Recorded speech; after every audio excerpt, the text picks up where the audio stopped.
আসসালামু আলাইকুম। আপনারা দেখতে পাচ্ছেন পদ্মা সেতুর সামনে আমরা এখন আছি। পদ্মা নদীর উপরে যাচ্ছি। কারেন্ট জাল আছে এখানে মাছ মারার জন্য। ঢেউ চলছে। পার হবো এখন, একটা থেকে একটা যাইতে পারবো। এই তো এসে গেছি।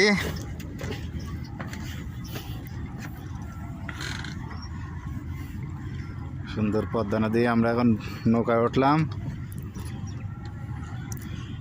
নৌকার উপরে সোলার আছে। রাত্রে মাছ মারার জন্য কারেন্টের প্রয়োজন হয়, এই জন্য সোলারের মাধ্যমে বাতি জ্বালানো হয়। এখানে আপনারা দেখতে পাচ্ছেন।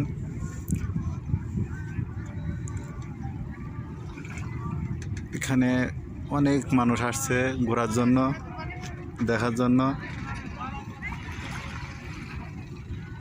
নামটি বলে তো আবার